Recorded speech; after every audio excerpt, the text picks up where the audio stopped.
little story. Okay, well, welcome to Power Hour. If this is your first time, I'm Megan. I'm not Megan. I'm Tessa. I live outside Indianapolis, Indiana, and you'll see Megan in the second half. She's out by Seattle, Washington. And Power Hour means we're going to do 2 layouts in 1 hour. We emailed out the printable handouts, and they will come out again tomorrow with the Zoom recording. We've been pretty fast about that, so you should see them by noonish or so. If Megan has her job done before she goes to bed, and then I wake up and I do the rest. It works out pretty well. Okay, we'll flip down to my table. So this layout tonight is pretty simple. I won't lie. You guys all know Emerson's graduating in like 2 weeks, so you feel like you're watching her grow up, don't you?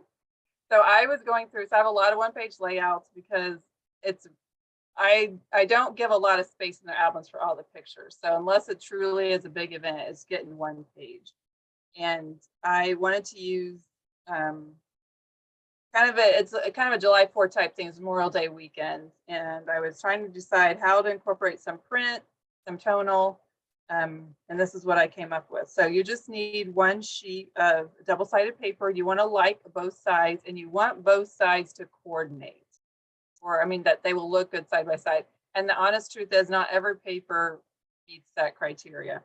And this one worked out really well because it has this plaid on one side and a tonal blue on the other. And then you'll need, I used a border sticker, or you can use a chain style, or you can use a laser cutout if you have something. With this type of layout, I don't mat everything. I do recommend, some sort of coordinating or contrasting cardstock to pop your photos out against the prints.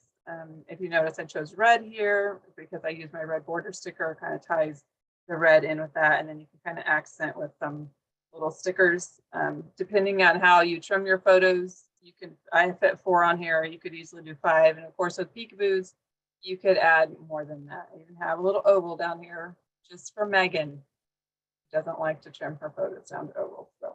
And if you guys notice, I don't usually scrapbook on the page. And this I actually scrapbooked on the page because her book was started with Spargo pages.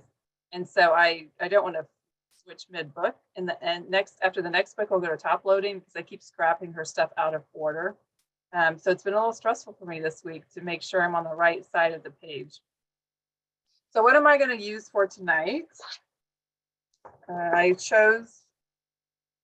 have some birthday pictures for her, and I chose this brand. This came out of a Japan spring pack. I think it has the balloons on one side, and I have a nice tonal green on the other side. I already matted my photos. I have these birthday pics that I did. I chose this kind of turquoise color as the mat because I pull out the blue in here and it'll contrast against the green on the back side. And then instead of a border sticker, I didn't really have a border sticker. I pulled out, this is actually not Memories for Life border maker. It's pretty hard to find, but I like to sometimes use what I have in my stash. It is a chain style and it's balloon, so it will go perfectly with my balloon paper.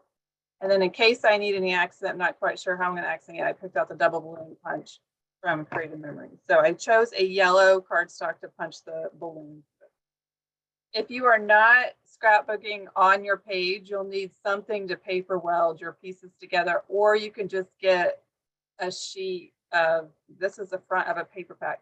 If you notice, if you have Creative Memories paper more recently, they're coming out with that thinner front sheet. So that I would recommend using something like that. Just use it as your base. You don't have to worry about paper welding. It's pretty thin. It's not going to add a bunch of extra weight. I think it's a little easier than paper welding if you have some of the thin ones. I couldn't find my thin ones. I was trying to remember which packs those were in. Who knows where they are in here. So I'm going to actually paper weld because this page is going to go on a page. I'm already double stacking it potentially in her book, and I didn't want to do both. So my photo, get out of the way. You'll need your 12-inch trimmer. And then one thing I also wanted to talk about on the handout, I could have made this so we could just cut a 5 inches and then you have a 7-inch piece. I showed you how the pieces are going to lay out on here. For most prints and most tonals, it's not going to matter actually where you cut the pieces out of the paper, but sometimes you do have a directional print, so you want to make sure those prints are facing up. But like this 5x5 and this 5x7, right? That could have been one 5-inch piece and cut in half. When would it matter? There are a few papers, and I pulled out one. I was trying to dig through. Sometimes when you have a directional print, this is kind of a diagonal wave. I don't know if you can see it very well on camera, but if I was going to have two pieces of this, I would probably want to cut it so that I'm keeping some of that. And it might be pretty similar, but sometimes that's a little bit too much brain power for me. So there are two ways to cut this. You can cut it the way I'm going to cut it, or you can also just cut 5 inches and cut it at 7. If you are using a directional print, I mean, this has an orientation, right? The balloons need to go up and down. So I need to make sure my piece down here stays like this and like that. Cut it with the front side up, even if you're not sure yet which that you want to see. It helps you over trimmer, right side up. So I'm going to start by cutting my 5 inches.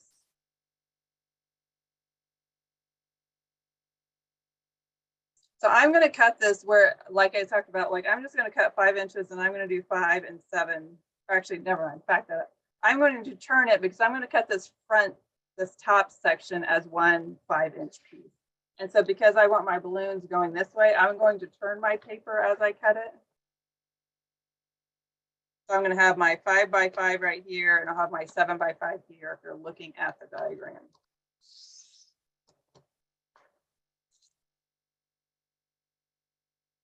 Then I'm going to flip it and do my 5x5.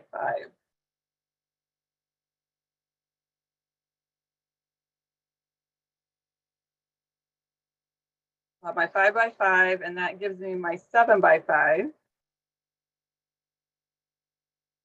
And then I have my bottom pieces, and I want to cut a 7x7. So this is already 7 inches. So I need a 7-inch square.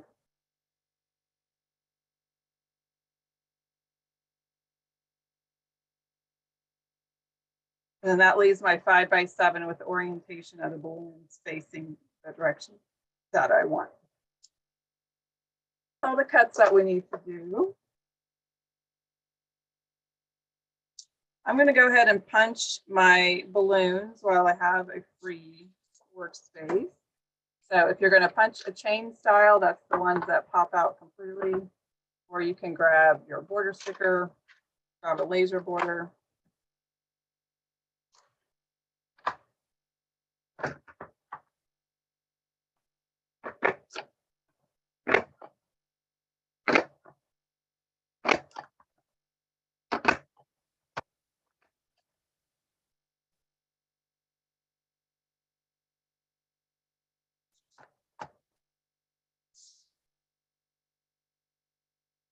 Now I can piece my layout together. So I need to decide which sides I want to see. So this is how I cut my paper.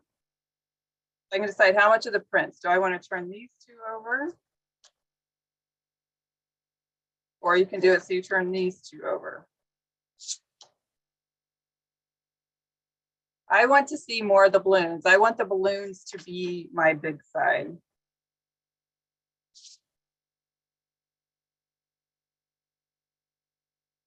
But I need to paper weld from the back, right? So if you're putting this on a different base paper, just transfer it over, start gluing. If you're gonna do this from the back, honestly, I would recommend, because if you're like me and you're a little worried about flipping your pieces over wrong, because it's not just flipping them over, right? I want to flip this way. I have 2 mats, and so this is how I want it to look. I'm going to use my other mat and flip it. See how my dirty tape. So I know that this is the opposite. This is the back side of what I want to do. So I can go ahead and paper weld this, and I know I have the pieces in the spot that I want.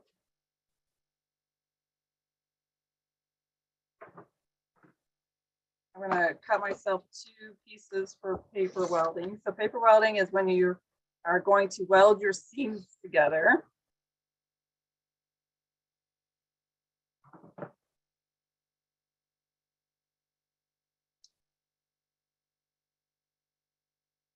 This one's a little trickier because we have 4 pieces. You could also use some tape chips.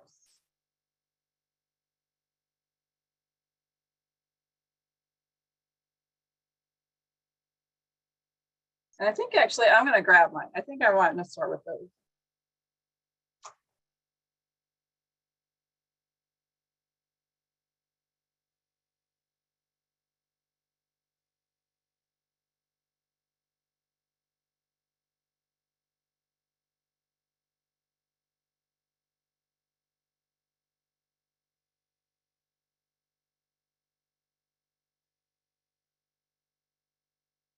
Tape chips are like the old photo splits from Creative Memories. I kind of forgot about them until this very moment for this layout.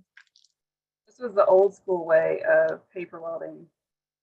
And because I do have 4 pieces, it will help me go ahead and make sure I get my seams.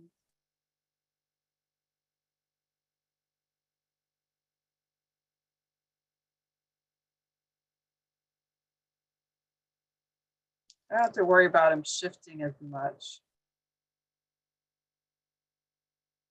I'm not going to pull off the other side. You could. I'm just going to go ahead and leave it for support.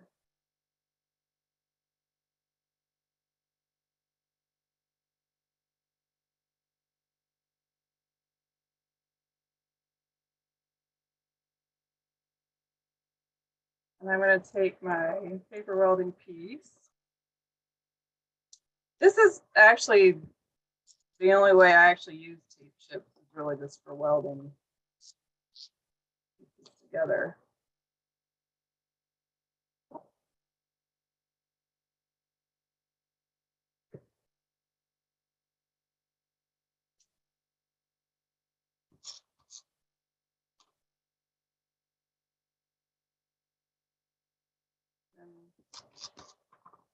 This just gives the seam a little bit more support, especially if you are not putting it in a book right away. Now I can flip my page over.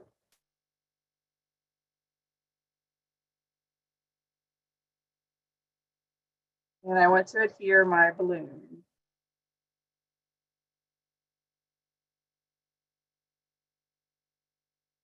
For my balloons, I am going to use repositional tape.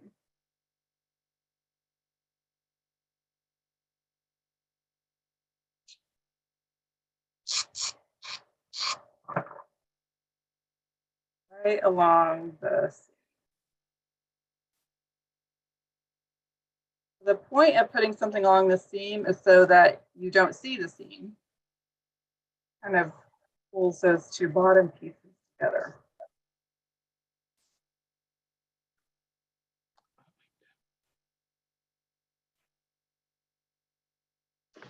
Then I can pull out my pictures. I did prep my pictures. You're all really proud of me, I know, aren't you?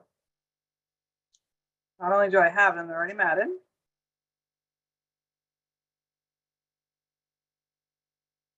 So because we cut 5 and 7, you can easily put a 4x6 at the top. I like to do real thin frames. These are about 1/8 of an inch all the way around. So it's about, you cut your mat about 1/4 inch wider than your photo.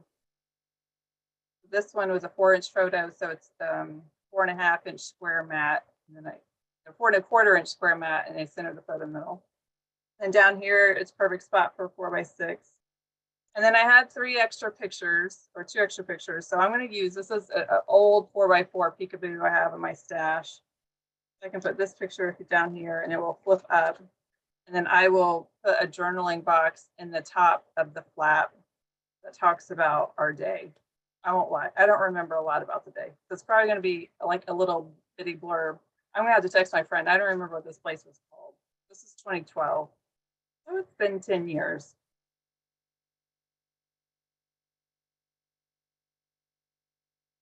And then I pulled out some old Mrs. Grossman stickers. Like so old, they're the, at least say 2013, 2011. Okay, newer Mrs. Grossman, that have a little bit of the same colors in here.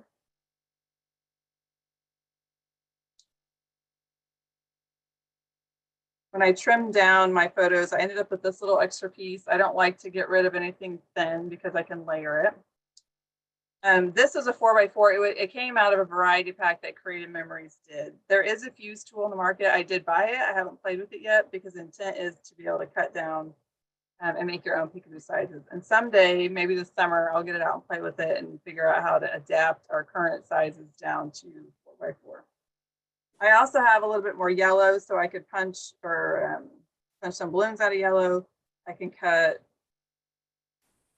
even a wider little bar down here to accent to hold a few of my stickers. Karen's laughing. She says, I love your scrapping pictures from 10 years ago. Honey, she graduates in 2 weeks, and this is where I'm at, 2012. I have done some random layouts since then. You guys have seen in different posts, but yeah, I'm trying. My goal is to get this book done, and it might take me through 2013, 2014. We'll see. I don't know. If you guys join Summer Scrap this summer, you're going to see lots of Emerson because that's what I'm working on. That's why I'm trying to do 2 things at the same time. So this is a pretty basic layout, but for me, especially right now when I'm trying to crank through books, I love it because it allows me to see the prints. I have the tonals. I feel a little bit creative because I punched something or else I pulled out a border sticker out of my stash. And all the details are there, right, in the photo. It's not a dumb question. For peekaboos, I put them on the outside of the protector. So this is not adhered. I'm just showing you where it's going to sit. So when I put this into her book, the peekaboo I will go on top of the protector, adhere this, and so it's going to flip on the outside of the protector. Some people will cut a slit and put it in there. Some people will put them along the side. I just put them right on top.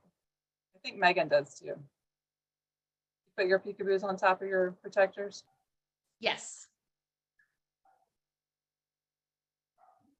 Any questions? I know some scrolled by. Megan caught them in the chat. I can go ahead and cut one more. I think there was a question of how to adapt this layout if you're working with perfect fit paper. So that do you want to just quickly touch on how you would maybe do that? Yeah, so perfect fit paper is usually about a 1/4 inch too thin or too narrow, depending on how you have it oriented. So whenever I use perfect fit, I honestly just basically stretch it with some cardstock. If you cut thin strips, you can put a thin strip under each side so that your main perfect fit paper is adapted in the middle. The difference where you're going to have to decide is you're going to orient your paper and then you're not cutting a full 12 inches, right? So if you want, I think it's 11 3/4, right? So they need to add in a 1/4 or 1/2 inch. Are they 11 1/2 or 11 3/4? I think they're 11 1/2. So you want a 1/4 inch on each side. So you need to add a whole 1/2 inch. So you would want to cut at, let me grab one that we can actually. Yeah, it's hard to think about. It might be if you do have a spare perfect fit to just show that spacing. My recommendation would just be to come in 5 inches on each side so that you're maintaining that 5 inch. But if you're going to, I guess it depends on if you're expanding it. I'm not sure whether or not the person who asked the question is actually working with a perfect fit album as well, or is just happen to have a piece of perfect fit paper. Yeah, so this is a piece of perfect. This is one of the color ones, and it's actually not double-sided. These were white on the back, but some of the power palettes, they were double-sided, and so you could do this technique with it. It is 11 1/2, so you're going to be 1/2 inch short. So if you are doing it as perfect fit, you would just want to cut down your dimensions by 1/4 inch on each side. So you could choose, you could still do 5 inches and then you'd have 6 1/2, right? Or you could do split the middle, which would be 4 3/4 and the rest of it. If you're trying to go for a full 12 inches, perfect fit was like 11 1/2. It was old Creative Memories. when you actually put the paper on the jeeping and it fit inside.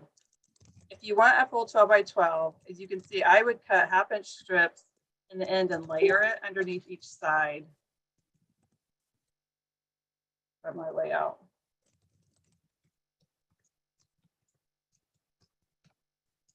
And you could grab a pencil probably to help. So if you kind of visualize that, this is one thing I would visualize before I cut.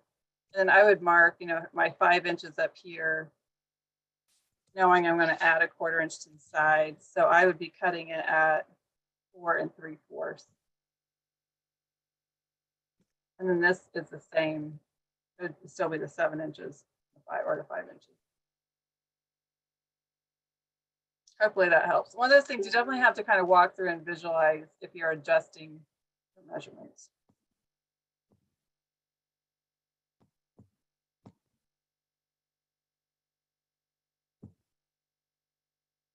Yeah, and if you were turning your paper, you were using it this way, so you're going to be short top and bottom, you could always add a little bit more of a border in here and paper weld on top, and then put your balloons or your border down the middle.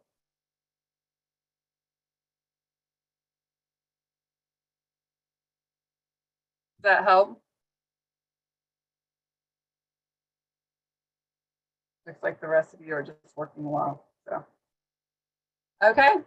So yeah, that was it. I mean, I won't cut it now, but the other paper I had, like I said, was the ice cream cones and the waves, which have been pretty too. But I knew this would be simple, but we talked long enough. So I'll go ahead and let Megan have the extra time because I know she has some extra cuts. All right, well, thank you. As Tessa mentioned earlier, I am Meggan Jax out here in what is right now sunny Seattle, but we've been a cold and wet spring. Anxiously looking forward to any temperature above 60 degrees, to be honest. So my layout is also what I call fairly simple. So hopefully this is an easy one to follow along. And we will be using the decorative trimmer and some paper and have a little fun with that. So I'll switch over to my table. And here is the layout. So I made it using the Radiant Reds. It was a promo paper pack that came out at the end of 2021. And you can see here, we're just doing some corner borders. I wanted to, I did point out in the handout, I show you can do them with your papers, either your corners being opposite, such as my sample here, or when you're putting things together, you can rotate them and have it going the other direction. And so we're going to talk briefly about directional paper and show you kind of what that, how using directional paper may impact your, the way you can do your layout. So if you use directional paper, you will definitely need to, you will have to do the opposite sides. And I am looking for a piece, oh, I had it out. I'm using the Lullaby Lane collection, and I had a piece of it to show you guys. So I will grab, oh my gosh. And I've got kids outside ringing my doorbell, looking for my son who's not here. So if you have directional paper, say you have a tree at the top, and when we do this, you're actually, I'm sorry. If you're using directional paper, when we cut our paper, we're going to be cutting it on the diagonal, and we're going to be pulling apart our two sections, our two triangles, into each opposite corner. If you have a non-directional paper like I have here, when I make my triangles, I can rotate my other triangle the other way and it doesn't matter. All right. But if I were to use, and I was looking for that, the Lullaby Lane paper that has the letters and numbers on it, because if you do that, when you rotate it, you're going to find that when you rotate it to do the upper corners, that your you're all of a sudden going to rotate that pattern. So if you're using a directional paper, and when I mean directional, on either side, if either side is directional, you are probably going to want to know that you need to do this orientation. I am using a paper on both sides is non-directional. So I will have more flexibility. I will be able to rotate everything. If I want to do this orientation, I can do that, or I can do the opposite corners. So that is just something to keep in mind when you're choosing your paper. Is if this is the first time making the layout, you might want to stick with a completely non-directional paper. So we're going to start off with step number 1 on the directions, and we're going to need our 12-inch trimmer for this. We are going to cut a 2-inch frame all the way around our paper, and that will give us an 8-inch square that we're cutting out of the middle. So when I cut the paper, I rotate to the side when I'm cutting my frames out. This is going to allow me to come up here and line up the edge of my paper at 2 inches. And if you have the binder clips and you want to be able to do that, to use the binder clips for your start and your stop, you would just go ahead, you move your trimmer over to 2 inches. You can use the white line here to line you up at 2 inches. And then you would clip your binder clip on this outside piece, right? The outside edge right here. You can push your guide down to the other side to 10 inches, lined up at 10 inches, and you would place your the binder clip at this side. I am not going to worry about binder clips. I've actually misplaced my binder clips. I don't use them quite as frequently because I am pretty comfortable with trimming the paper. But if you want to use them, you definitely can. So I'm going to come up here. I'm lined up at 2 inches. And I'm starting my cut at 2 inches. And I'm cutting from 2 inches all the way to 10. And I'll rotate my paper. And I'm going to do this on all 4 sides. All 4 sides, cutting a 2-inch frame, trimming from 2 inches all the way to 10.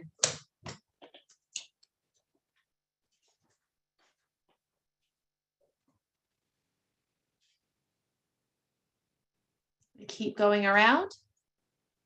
So Paula said she's using the rainbow paper out of Lullaby Lane.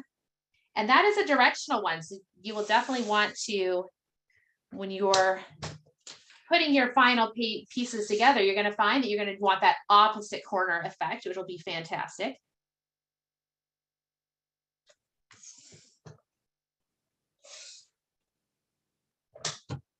All right, so now that's trimmed away nicely. I've got that 8-inch square. And this 8-inch square, I'm going to go ahead and set aside for right now. I will be able to use this for mats if I want to. So Amanda's asking, she has a directional paper. It's directional on both sides. Are they going the same direction, Amanda? That's the question. When you look at one side and here's the top and you flip it over, is this also the top? If they are both the top on the same direction, you're probably going to be fine.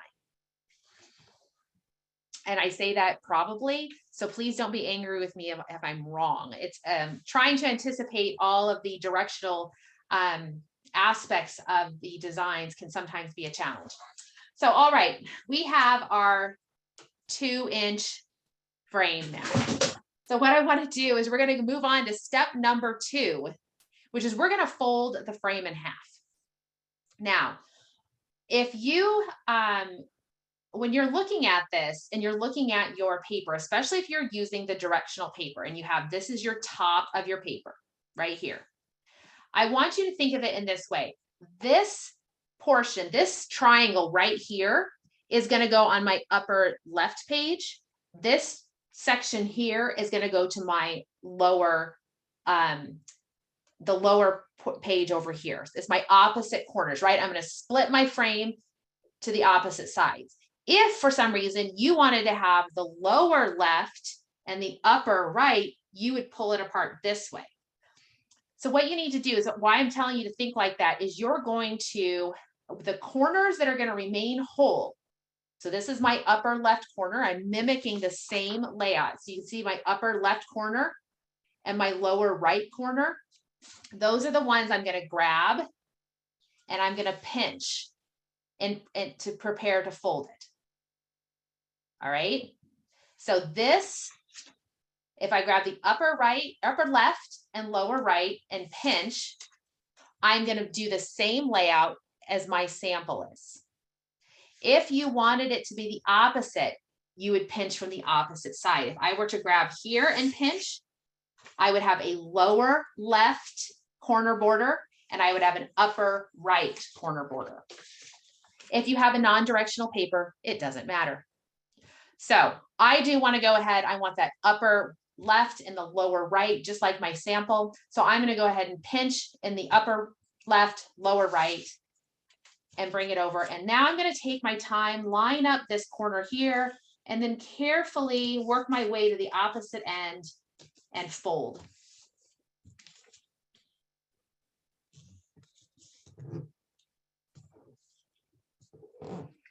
All right, so now I've got this folded. Now what I need to do is I need to grab my trimmer. And I need to go ahead and cut along this corner that is not folded. So I have the groove of my V here. I'm going to go ahead and put this in my trimmer, line it up on my dashed cut line from inside corner to the outside corner, and I will go ahead and trim. So now I have two pieces of the frame. And here you can start to see, if I were to fold this out, you can see what those corners look like. So there you can see, I have my upper left and my lower right. In my particular case, I will be able to rotate, because I got non-directional paper, I will be able to rotate that around if I want to. Got some flexibility with that non-directional paper. All right, I'm going to fold these back up because the next portion we're going to do, we're going to use our decorative trimmer.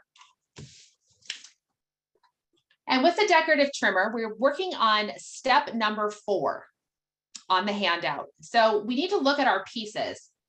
I do tell you on yours, you should have in the photo, it should say where the folded edge is. So this is my folded edge right here. You can see my folded edge. I'm going to put that up here at the top. And I also want, you can see here, I've got a long edge of my frame piece and I've got a short edge. I want my long edge to be to the right. So I'm going to open up my trimmer and I am going to place my piece in here. And I am going to, the location I want to do is I want the tip of my blade. I am going to go ahead and just bring it down that 1/4 of an inch because I always center, I default to centering that 12 inches from top to bottom. And to do that, you would want to go ahead and come down 1/4 of an inch. It does not matter which one of these pieces we're cutting first, they get cut the same way. So if you have that directional paper, it doesn't matter. What matters when you put this in here is I want you just to make sure you've got that folded edge at the top and you have the long edge to the outside. The other measurement I want you to do here is I tried really hard to figure out what was halfway on this 2-inch piece. And what I found is we need to come out to 5/8 of an inch. If we think of 0 being at this cut line, the cut groove of the swell, this is the swell edge of the decorative trimmer. We're going to come out to 5/8. So 5/8, if you look up here at the top, we're going to count 2 big squares. And then there will be a line in the middle of the 3rd square, and that's 5/8 of an inch. I know we don't usually talk 1/8 of an inch with the decorative trimmer because it's a little bit challenging to measure with that. But if you want to, basically you just need to be about halfway between the 2nd and the 3rd square to the right of the swell edge. And, you know, this is a decorative trimmer. You can try to get it lined up super nicely, but all in all, the biggest thing you want to do is you want to make sure here at the bottom that you're not seeing, you don't want your pieces to separate like that. You want to try to keep them nice and lined up down here at the bottom. And of course, at the top, the fold helps hold everything in place. So you're going to line it up halfway between the third, in between the halfway down the middle of the third square to the right of the swell edge. And then we're going to cut. I'm going to bring my piece up here and I'm going to cut. I am trying my best to hold everything into place. I've cut now the right hand piece. I'm going to pull away and set to the side. The left piece that's under here, I want to try to keep it in place. So I'm going to just carefully lift my the edge guide here. And now what I want to do is I don't want to shift it up or down. I want to keep it positioned where it is here from top to bottom. And I just want to slide it to the left, or excuse me, to the right, about 1/4 of an inch.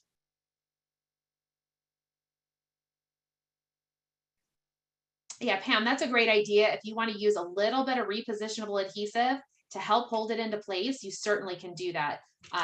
Put a little bit of a repositionable adhesive in the corner, and that'll help keep those pieces into place. So I'm just lining this up. I've tried to keep it centered from top to bottom and not letting it adjust. And you want it to be about 1/4 of an inch. If it's a little bit more, it's not a big deal.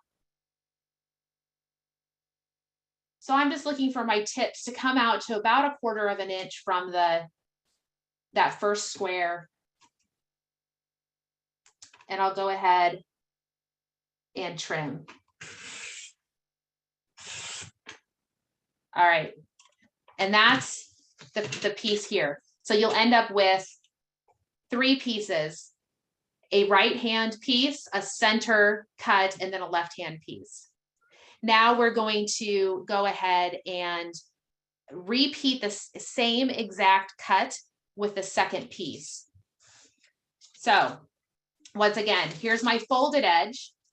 I have it at the top, but I need to flip it over because my long edge needs to be to the outside, to the right of my swell edge here. I'm going to line it up at that 5/8. So it's the third square to the left, or excuse me, to the right of the swell cut guide, halfway between the that third square is 5/8 of an inch.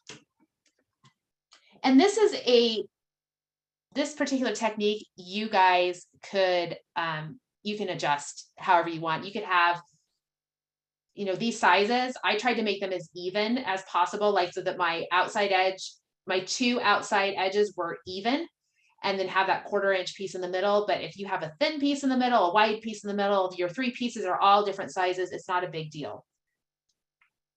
The squares on the decorative trimmer here that you see on the trimmer bed are all 1/4 inch.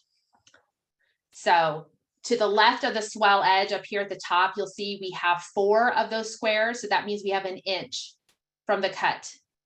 So we are just past the halfway. So 2 squares, and then we go another half a square to line up this long edge. I made my first cut.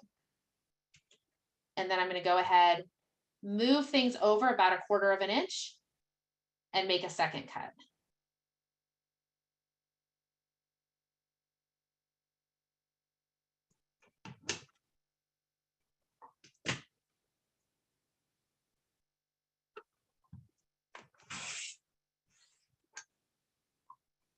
And once we have that done, in all honesty, we've got this, the most challenging part of the layout. Now it's all about putting it on the paper.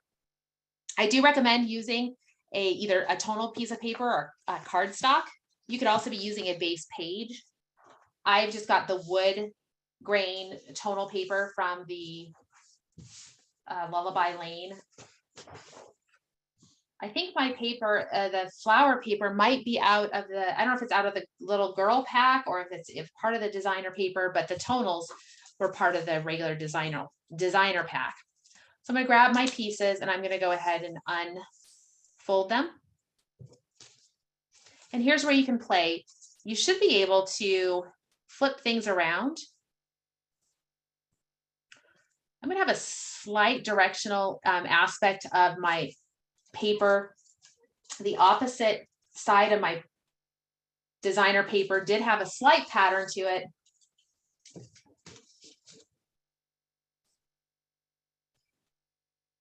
So just kind of envisioning, you know, how do I want it?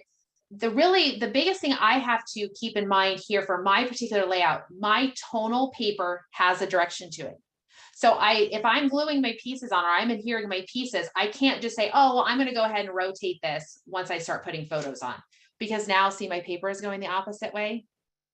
And so it needs to be, you know, you have to think about that ahead of time. I do know that I want to keep them to be opposite. I liked that effect. So yes, there are 3 paper packs for Lullaby Lane. So I think the flower is probably in the little girl pack, because I don't think it's in the, it's not in the boy. So Rhonda, if you have both the regular Lullaby Lane and the Lullaby Lane boy, you might not have this floral piece of paper. So now it's about, I'm going to go ahead and start adhering. You can flip things around. If I wanted to have the inside be, I could have both of them be like that. I can have the outside be, you know, you can kind of just play around with how you want it to be. I liked my darker pattern to be on the outside edge, frames it out a little bit more since I've got a lot of lighter colors in the middle. So I'm going to adhere things in this way. I'm going to use repositionable adhesive, put things in. I'm going to pay attention to make sure I get these corners with my repo adhesive. This folded area, I like to make sure I have a nice amount of adhesive across the fold. It just helps keep that fold nice and smooth against the background paper.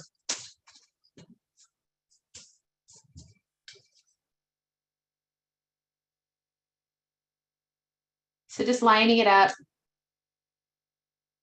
across the bottom. And we'll come up across the top or up the side. Now, one thing I want to point out here is if you wanted to, one of the things I initially envisioned when I was putting this together is you could come in with one of the border punches, and I'm thinking something that has a little bit of a pattern, a wide pattern. So imagine, you know, the if you remember basket weave, or you could even use some of the other ones where you can come in here and do a little bit of like the brick one that we just had. The building bricks would be a good one to do kind of just a little bit of a pattern back in here behind. You would lay that down before you put your pieces on. That is definitely an option there if you wanted to take it to the next level and add a little bit more to it.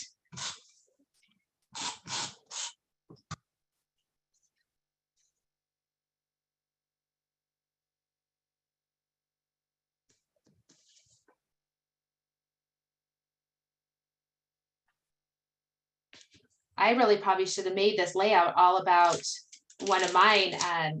Tessa has a graduating senior, and I do as well. Our 2, Emerson is the same age as my oldest. Actually, Kevin, I think, is technically a year older than Emerson, but they're in the same grade. So he graduates, but not until June. We have another month of school. It'll eventually get here.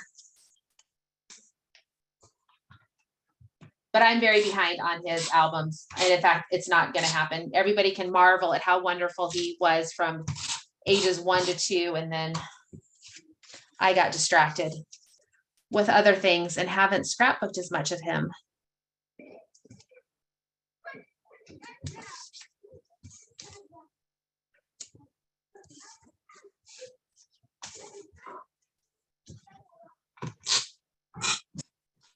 thought you were gonna do a little book. I still am. I need to go through and see if I can find all of his school photos. I have been wanting to just put together an 8x8 of just his school photos. I thought that would be just something nice and easy and just simple for people to flip through. We don't have a lot of family here in the Seattle area, or and we have a few friends, but so we don't envision having a big party for him. But I thought it still might be nice, and I'm sure my mother would then tell me I did a good job.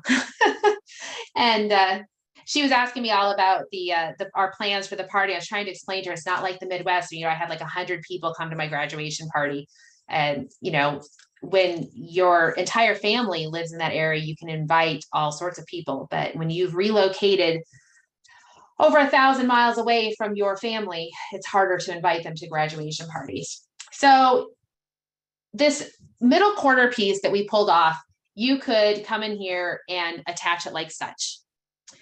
That may depend on how your photos are. I found in my original layout, when I was starting to put my photos in place, because I was using things like 4x5s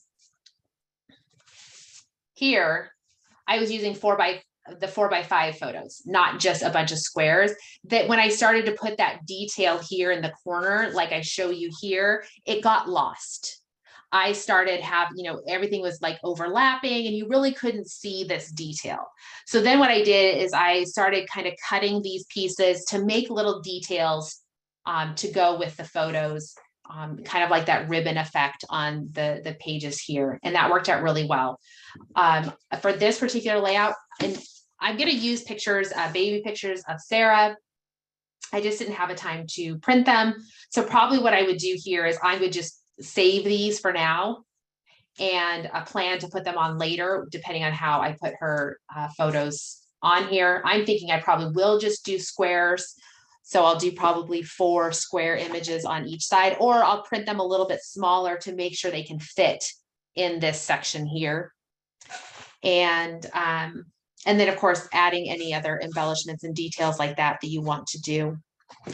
So that's pretty much my layout.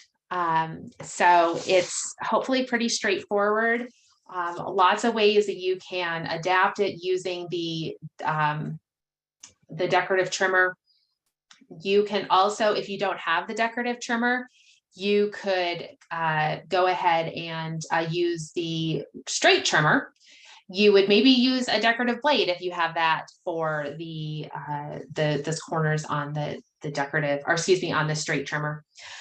Yes, you definitely, if you are having ragged cuts with your decorative trimmer, if you're starting to get ragged cuts, you can definitely get new of these blue blades. If you have the older decorative trimmer that is dark blue, these blue blades still work for that. So if your trimmer if you have the old blue trimmer that has the yellow blades, these blue blades are the exact same. You can use them to replace your yellow blades. You don't have to buy a whole new decorative trimmer.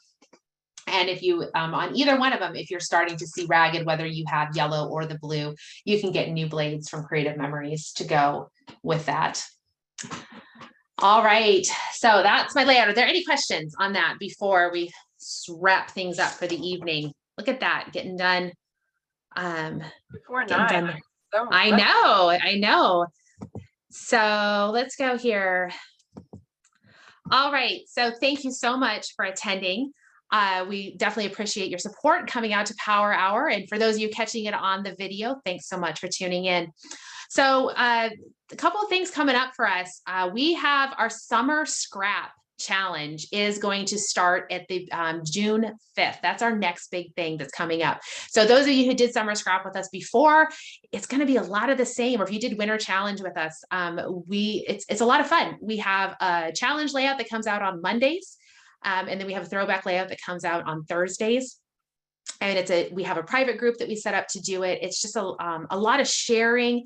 Our goal with Summer Scrap is we want you to keep working on your projects, but we also want you to enjoy the summer. So that's our goal for you. We have a page challenge. We have a scrap board where we challenge you in fun ways to maybe use tools you haven't used for a while or try a new technique, things like that. So it's all done via Facebook. There's no, we do have a kickoff crop, Zoom crop that we'll do for it on June 5th, But for the most part, it's very asynchronous, meaning you do it as your schedule allows. And so that starts on June 5th, and you can register now. It's all on our website. Power Hour for June is going to be June 6th. So Monday, June 6th. Tessa and I, we're getting ready to go to a convention in Minnesota for Creative Memories, and between graduation, end of school, everything else, our schedule is crazy. And June 6th, that was it late. That's when we could get a date together to do it. So Monday, it's a Monday, so it's different for us. And we will make sure you have that, you know, we'll give you plenty of warning, plenty of reminders that it's Monday, June 6th. And then July is also going to be kind of an abnormal date for us, but you will have more details. I actually just need to confirm with Tessa the date that we agreed upon and make sure that that still works for us. But we'll get those details out for you so you guys can mark your calendars. And of course, everything's recorded. So if you can't make it live, we'll miss you, but we understand, and you can catch the recordings. So yes, the next event, I will be loading June into the Facebook calendar now. And we will probably go ahead and see about getting July's up there too, so that you can have it on the get it onto your calendars. It is, I agree. It's super easy if it's on Facebook. You just click going, and then Facebook reminds you. They do all the hard work for you. So, all right. I think that's it. Tessa, is there anything else that I forgot? No, not for our classes. That's the, someone asked what you did with the 8x8. You cut out your layout. Oh, yeah, the 8x8. The 8x8, what you can do is you can cut it into squares like I did here, and I just use it for 4x4 squares for the mats. So that's a way you can do it, or you can use it any other way. Maybe you have an 8x8 book you're wanting to work on. So you can use that piece as you want in your layout, save it for when you're cutting, you know, doing those final details on there. And, you know, put it to, I'm sure you will all put it to good use in creative ways. Oh, I know what I forgot to mention. Please share your layouts in the ideas and inspiration group. So there is on your handouts, there is the hashtag on there, and that's the hashtag to use. So it's May 2022 PH, and then we will do a drawing. And we do the drawing on Tuesday next week, right? Is that when they have? Yeah, she's nodding her head. So yep, if you guys can get, you have until Monday evening to post them. So that is the 17th, I think. Get them posted in the layouts group by, Monday the 16th. Get them posted into the layouts group by Monday the 16th, and then we will draw for a prize on either the 17th or the 18th. So, all right, I think that's everything now. So thanks so much for watching, and we will plan to see you guys all in just a few weeks. June 6th is going to be here before you know it. So we're super excited, and we will see you all then. All right. Have a great evening.